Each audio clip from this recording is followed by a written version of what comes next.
please subscribe and don't forget to press the bell icon to get notified whenever we upload a new video. Hello and welcome to this special coverage of the JP Morgan India Investors Summit. It is their third India Summit. The conference spanning over 2 days is going to see attendance from the biggest policy makers, ministers, and of course, even corporate decision makers and global investors. The JP Morgan Summit cannot have come at a more interesting macro situation. Interesting is, of course, a euphemism. It's a trying macro situation. And therefore, it's more important that we listen to these people who have seen many cycles like this. I have with me Kalpana Morparia, the CEO, South and Southeast Asia, Bharat, Iyer, Head of Equity Research, and rather more important today, Sajjid Chinoy, the Chief India Economist, all from JP Morgan, of course. Gentlemen and gorgeous lady, thank you very much for joining us today. Well, because of the situation, I'm starting with Sajjid. Sajjid, you know, the market has responded to that package of measures with a further fall in the currency, not touching Wednesday lows, but still, you know, 72.5 on the currency. What's your sense? Do you think we just go with the emerging markets irrespective of what the government does? I mean, all EM currencies are lower. Yes. Exactly. I think that's the point here, that over the last 48 hours, all EM currencies are lower. Asian currencies, many of whom are current account surplus economies, are also weaker today. So India is simply mirroring that effect. I'd like to make 2 points, which we've discussed before. One is that some amount of rupee depreciation was inevitable in this global environment. I would argue it's healthy. It'll help correct these growing imbalances externally. So we should not panic. And I'm glad to see the government and the RBI are not panicking. Now, there is a balance here between allowing a calibrated depreciation and not letting entrenched expectations grip the market, such that you get self-fulfilling expectations. And I think maybe over the last 10 days, we've occasionally seen signs of that. Exporters are not hedging, importers are front-loading. So there are things that policymakers can do to reverse those expectations. My sense is what you saw over the weekend was just a start. There was a clear commitment to staying on the fiscal course. Yes. There was a belief that we've got a big battery of measures we can introduce. Let's not bring out the bazooka right now because it's too premature and not necessary. So I think we should just take a deep breath. If India moves with other emerging markets, I think it's par for the course, because we don't want our trade-weighted exchange rate to appreciate any further. We've come off a 20% appreciation and we've seen a 6% depreciation this year. Okay. Yeah, I guess I'm talking in terms of, you know, we are making up for 3-4 years of stability, or even real effective appreciation would be perhaps helpful at this juncture. I'm going to come back to you with lots more questions. Well, one question to you, Bharat. You know, at some point, India would become attractive. I remember that in 2013, one fine day, I think it was April 28 or 29, the rupee just stopped falling. Yeah. I mean, the stocks have fallen considerably. Well, not at this moment, it's not considerable. It's perhaps just 5% from highs. But a Reliance and a TCS are cheaper by about 10-12%, you know, compared to last 2 or 3 months. At some point, considering that you would have spoken to a lot of investors ahead of your conference as well, does India become attractive for an equity investor? It does. I guess, you know, what we have to appreciate is structurally India is still one of the best emerging markets out there, be it in terms of the medium-term growth profile that we have. Near term, we have seen some cyclical headwinds, particularly because, you know, oil really was on a rip, and that has impacted all the macro variables. But again, as Sajjid has pointed out, you know, the depreciation in the rupee within an extent is actually par for the course. And actually, you know, corporate India is not going to fret too much, because, Lata, we have to appreciate that we need a competitive currency not only to boost exports, but also to protect our domestic industrial complex from imports. Absolutely. I mean, look at the number of industries which have asked for protection in the last 2 years. Steel, carbon black, tires, rubber, I could go on. So, you know, quite a few of them would actually, you know, welcome, you know, the rupee depreciation within nominal levels. Oh, yes, absolutely. And there were some economists and strategists pointing to us that after every depreciation, sharp depreciation, you have seen 1 year later Nifty earnings do much better. And I'll come to you for some numbers if you have already taught some. Mrs. Morparia, you know, you've been a veteran of a couple of these cycles. You know, we saw it in 2013, before that in 2008, and of course in the late 90s as well. Way back in 91 as well. Oh, yes. I don't remember that very well at all. What's your sense? Is this a situation where we are radically different? The guests you spoke to while inviting them, what sense do they exude of India? So I think India is radically different from 2013. In 2013, as you know, we were one of the infamous fragile five. Since then, India is far more stronger than before.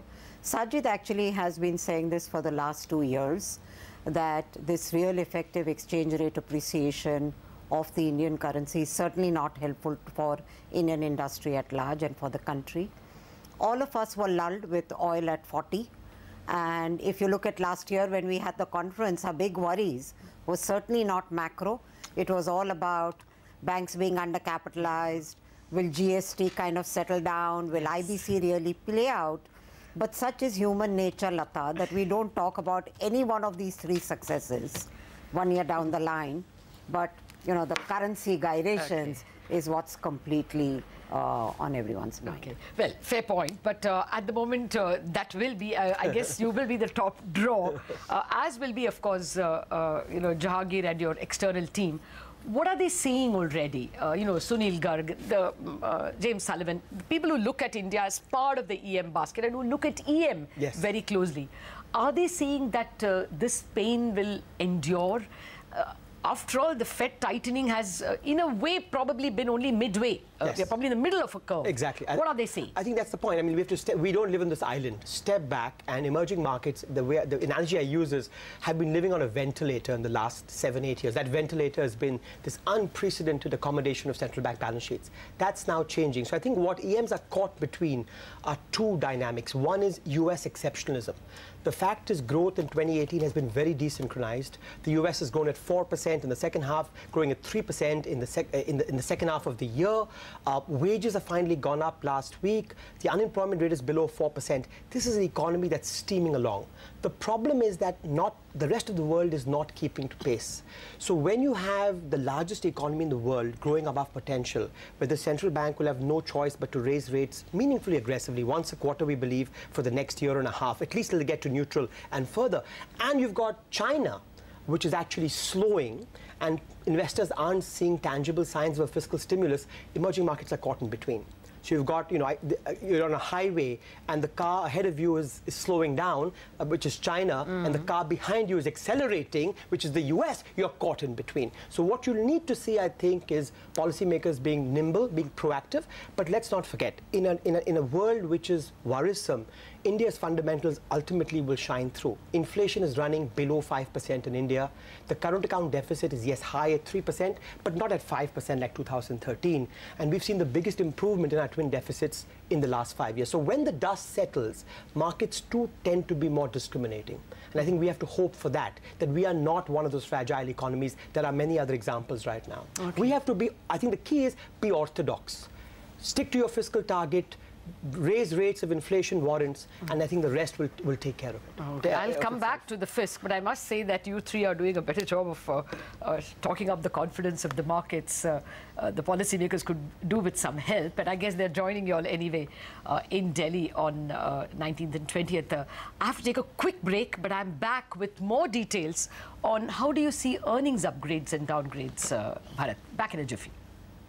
Welcome back to this JP Morgan special ahead of their third investor summit, India Investor Summit. We have with us the Brains Trust from JP Morgan, Kalpana Morparia, Sajjid Chinoy and Bharat Iyer. Well, Bharat, let me come to earnings itself. We've seen this big expectation of 20 or 25% earnings growth over FY19 and FY20. Are you lowering your FY19, FY20 expectations because of the way yields have gone?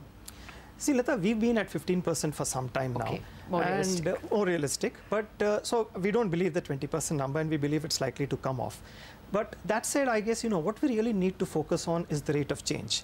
Let's face it, for the last 4 or 5 years, earnings have been growing at anemic single-digit numbers. Whereas if you look at this year, you look at the first quarter, earnings grew at about 16 to 19%, depending on how you slice it and dice it. And as you know, Kalpana mentioned, bottom-up corporates are exuding a lot of enthusiasm. Because if you look at consumption-related sectors or even consumption proxies, like, you know, the retail banks, for example, you know, they are beginning to come off the twin disruption caused by demonetization and GST implementation. They are feeling good about earnings. Sectors supplying to the government's priority infrastructure areas are all doing very well. You look at cement, you look at commercial vehicles, you look at tractors, all double-digit growth. The exporters are likely to benefit because of the falling rupee. And let's face it, the exporters are 35 to 40% of the index. So I guess there's no reason to believe that, the earnings recovery is not here to stay. No, but there's a huge, set of targets for foreign investors under the Nifty as well. And that was the NBFCs. That would be hurt. I mean, rate sensitives would be aplenty. Are you shuffling your sectors at least? Are you moving away from NBFCs, for instance? Well, Lata, this is something we've been doing for the last 1 year, because as you'll recollect... Moved away from NBFCs. Moved away because, as you'll recollect, yields started going up around August last year. And, you could see it coming, that, Not this much. There were twin issues, right? I mean, between August and January this year, yields had already gone up, what, 140, 150 basis points? So, the twin vulnerabilities of higher oil prices and higher cost of capital was already beginning to play out. So, that was the smarter thing to have done, and we've done it. Okay, no, but at that time, it still moved to 7.5. Who thought of 8.2 at that time? Who thought of 8.3 at that time? Which is what is freely being spoken now. On the margin, I think, 6.4 to 7.5, 7.7. was, an indication enough that, look, we are, and as Sajjid pointed out, you have a scenario where even, it's not just India, right? I mean, even globally, the cost of capital is going up. Absolutely. Because the US is moving away from accommodation. The ECB is likely to do so by the 4th quarter of this year. The BOJ potentially in the first half of next year. So, we need to prepare for these things. Okay. That's not looking very good, but I'm still coming back to you. Mrs. Morparia, you referred to the fact that, in the previous summit, people were only worrying about NPAs and, happy that the IBC is in place. Has it been as resounding a success as people expected it to be? After all, we have resolved only 2 cases in the IBC to the extent of writing a check. Electro Steel and Bhushan Steel. 15, 16 months after a promise that everything will happen, or a bulk will happen in 180 days and then 270 days. We are now like over 400 days after the first list of 12 marquee cases were filed, and only resolved 2. How are the foreign investors feeling about that? So, this is truly the impatience of youth. A country that was so accustomed to waiting 4 years, 5 years, 8 years to see a case resolve itself once it gone into winding up or recovery under a court or a DRT. And now you're chaffing at the fact that it's taken us 365 days to get something. I think we've got to put this in perspective. I think the way the Reserve Bank of India actually choreographed this entire thing is pretty admirable. We all as market participants complained bitterly when the Reserve Bank of India said, come what may, these are the provisioning levels. This is the recognition, consequences follow, these are the provisioning levels you need to make. We complained equally bitterly when they said, if it is a non-performing loan, 90 days overdue, you have 180 days in which to come up with a restructuring, or else just wind up the company and put those assets to productive use. But all of this actually created a lot of cushion in the balance sheet. The government then came in, and if you remember, the finance minister mentioned this in our last conference, and said, we will provide the capital to the state-owned banks. That's what the worry of the market is, that they don't have sufficient capital. Government went ahead and do that. And now it's just a question of resolving this issue. India has a strong judicial system. There will be challenges. The good news is, why do you have these challenges? Because there are multiple bidders. So other than the power sector, which I know is a challenge, and there are varying estimates in terms of whether the haircut is going to be 70% or 60% or maybe even lower. So, other than that, if you look at the way the entire metal sector has behaved, frankly, it's taken all of us by surprise in terms of the recovery rates. Okay. Well, some of us could be impatient. Well, we have to take a break. But before that, Sajjid, I just wanted to ask you, what are you preparing in terms of rate hikes and therefore yields? Is the JP Morgan view that we are here at 8.2, or does it get worse? No, I actually think that 8.2 is probably higher than it needs to be. Our sense is that the new equilibrium in any of these emerging markets we spoke about has to be higher rates, tighter fiscal, weaker rupee. I think we've got that balance right. I think the inflation targeting framework is quite clear and has worked very well, that the central bank should focus on where inflation is. To the extent that rupee depreciation creates more inflation, the central bank will have to control for that. We expect that there'll be a rate hike in October and one more in December. And I think 50 basis points would be the end of the cycle.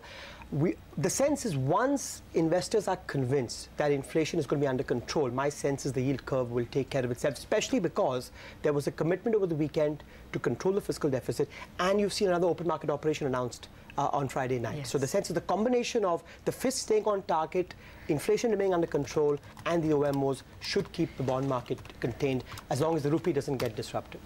Okay, so the yields have hardened enough. On that point, I have to take a break, but I have lots more questions to the Brains Trust of the JP Morgan team. Stay with us.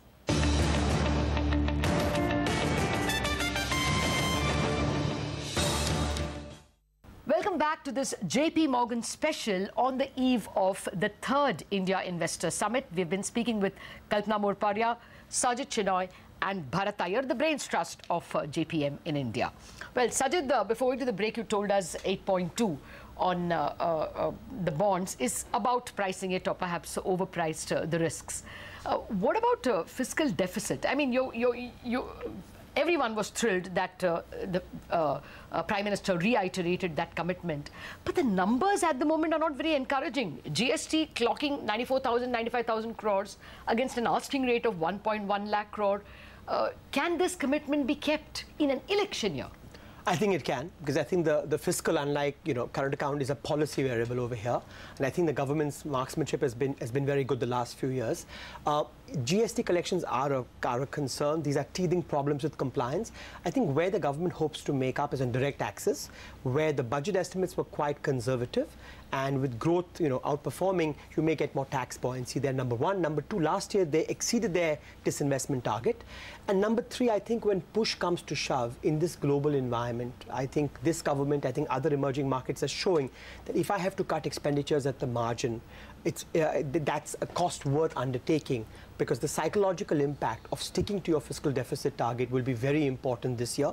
Secondly, it's more than psychology, because when we bemoan about our large current account deficit, ultimately that is nothing but investment minus savings. Yes. The faster the government brings its fiscal deficit down, and the lower the drag from public dis-saving, the faster the current account deficit will narrow. So for both those reasons, psychologically to help the bond market and to reduce our elevated current account deficit, it's important that they stick to it. I think that was the most important announcement on the weekend, that there's a firm commitment in September that we will stick to that target. Okay. Yes, clearly, I mean, there were many experts accepting that as really the best trump card. But really, being able to maintain that in an election year, well, one hopes they're able to stick to the knitting. One hopes the market is a great disciplinarian. But Bharat, what are the EM investors saying in terms of levels for the next 12 months? Are they reconciled that there will be selling? After all, we have seen FI investors not participating. So what's the overall view? Reconcile yourself to a Nifty level of probably 11,000. Have you moved your target itself? We have actually, Lata. We started this year with a Nifty target of 11,300 to 500 with a lot of volatility. Our target's just been taken out, and so we've increased our target to 12,500 to 12,700 for June 2019. The way we look at it, Lata, is first, if I were to come to the numbers behind our target and then take a look at investor positioning, I guess, we all have to reconcile to the fact that, cost of capital is going up, and so markets will derate gradually over a period of time. So valuations are not going to do the heavy lifting. But as I said, if you're looking at earnings growth of 14-15%, there's no reason to believe that, bar a global catastrophe, earnings can't propel markets higher by another 8-10%, which is where we are. Coming to investor positioning, I think, investors are still marginally overweight on India vis-a-vis the benchmark. Okay, off the highs, but still overweight. And when we talk to them, the impression we get is India is by far one of the better emerging markets they want to be invested in over the medium to long term. Sure, they see cyclical headwinds over the near term, be it oil, be it the higher cost of capital, be it a substantial election calendar. But that said, I guess, most of them are looking for these cyclical headwinds to abate. And, any correction in terms of valuations or these cyclical headwinds abating will be used as an opportunity to enhance the scope of overweight. Okay, well, enhancing your target to 12,500 itself over the next 12 months will be a positive for investors who are looking at India through the JP Morgan eyes. But that's the question to you, Mrs. Morparia. You must have been anyway speaking because of your job to several foreign investors, and especially ahead of the summit. What's the FDI view? We have done well on that parameter. FPIs will come and go. But what's the view? Do you see money coming in, for instance, in distressed assets? Are they adequately impressed? Or the IKEA variety of investors, the longer-term India story? So clearly this year, particularly for JP Morgan, it's been very heartening. We advise Walmart on the single largest check that has been written in this sector, or period actually.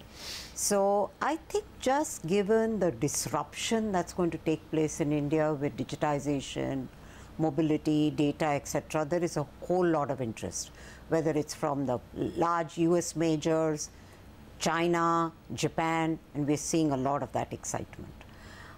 In terms of FPI specifically, most of my discussions with clients, we touch on the periphery, on the macro, and what's happened to the currency and interest rates. But their real interest is in finding out what's happening on the ground. What are clients seeing in terms of demand? Are they at all sharpening their pencils in terms of investment? And definitely there is a whole lot of talk from some of the distressed funds in terms of looking at partnering with people for the distressed assets. Okay, that's good. That should hopefully bring in the much needed dollars, even if the FPI's kind of boycott for the moment. The last word to you, Sajjid. What's the sense you're getting on the rupee? Have you done any math in terms of the RER? I mean, markets are never at average or at the right valuation. But if you have, worked out some rupee level, which matches the long-term RER.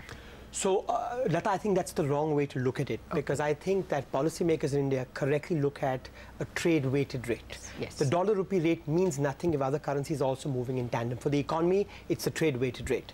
And as we discussed, it went up 20%, it's come down 6.5%. Now, 2 points to note. It doesn't have to come back 20%, because to the extent that India's growth and productivity is higher than other countries, over the last 4 or 5 years, the underlying quote-unquote equilibrium exchange rate should have also appreciated. Number one. Number two, this shouldn't all happen in 1 year. So what we've seen is a healthy correction. I think the point to guard against is a self-fulfilling spiral in the rupee market. And I think it's important, therefore, that we use the instruments at our disposal at the right time to ensure two-sided volatility.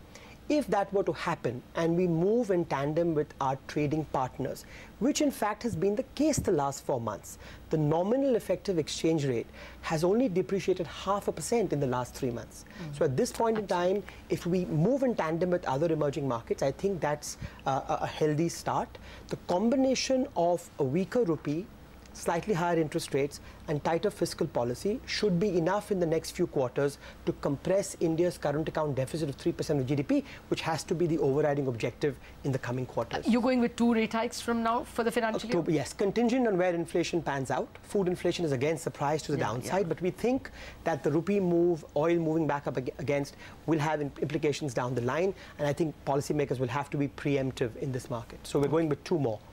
Going forward. And then again, to your earlier point, if the policy rate is 7%, there's no reason why the 10-year needs to be 120 basis points steeper if inflation is under control. Okay. No, inflation certainly, but they may just want to restrain consumption for current account sake. Which then goes back to the more the rupee does on the current account, the less you have to curb aggregate demand. Fair point. But just one last question, because there are so many stock investors out there watching this program. You said 12,500. What will be the leaders of that rally? See, Lata, I think investors will continue to focus on growth, because if you look at other investment styles, particularly value, I guess the issue there is you have an economy which has moved from contraction to recovery.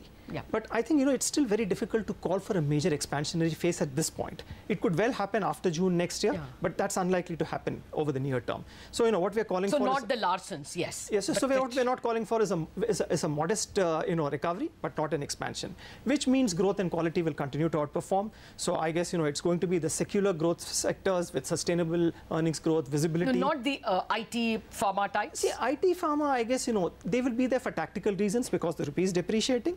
But from a local perspective, I think it's still going to be urban consumption. It's still going to be the private sector or the banks with a very good liability franchise, given what we are seeing on the cost of capital front, and the beneficiaries of government investment in infrastructure. Okay. Well, that's quite a few to choose from. Bharat, Sajjid and Mrs. Morparia, thank you very much for joining us in this very special chat with the Brains Trust of JP Morgan. They've done very well speaking about the positive side of the India story. Let's wait and see at what point the markets will listen.